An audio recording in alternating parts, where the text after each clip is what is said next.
We're facing an inflection point in history. One of those moments where the decisions we make today are going to determine the future for decades to come. Tonight, President Biden addressing the nation from the Oval Office, trying to boost support for Israel as their violent war against Hamas rages on in the Middle East. The president sending a security funding request to Congress tomorrow. NBC News reports the administration is asking for $100 billion. $60 billion of that would be aid to Ukraine.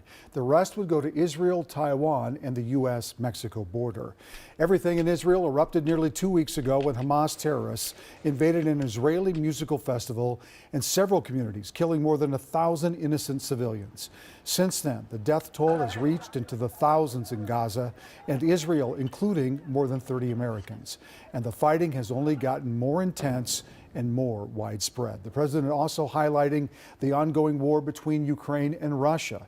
We have team coverage tonight with everything you need to know. We begin with Danny on the content of the president's speech tonight and the political pressure he's facing. Danny? Well, Julie and Randy, President Joe Biden had more than one target audience tonight. He was speaking to the American public, to voters, to Congress, and to world leaders abroad. We're the United States of America. President Biden spoke directly to the American public Thursday night. America is a beacon to the world, still.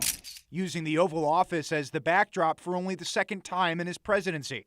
So it's a pretty big deal. It is a very big deal because presidents used to do this quite a bit. Kevin Sauter is a professor emeritus at the University of St. Thomas and expert on political communication. But it's important for Biden to tell the people why this is an important thing for us. Why here we are in Minnesota, why should we worry about what's happening in Israel or in Ukraine?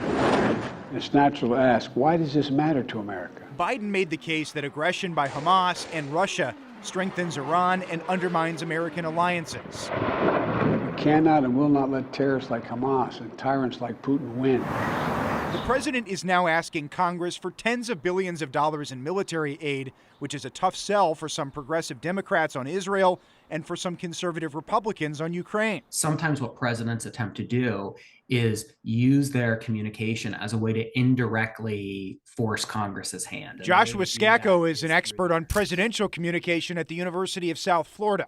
He's also speaking to an international community that's watching every word. Plus, Biden is running for re-election in just 13 months. I think that this is beyond politics in many ways. Right now, it's dealing with these flashpoints and the terrible humanitarian crisis that are taking place in Ukraine and in Israel and Gaza. President Biden says he's sending his funding request to Congress tomorrow. But of course, this is complicated by the fact that in the House of Representatives, Republicans still have not elected a speaker. The next vote for speaker is set for tomorrow morning.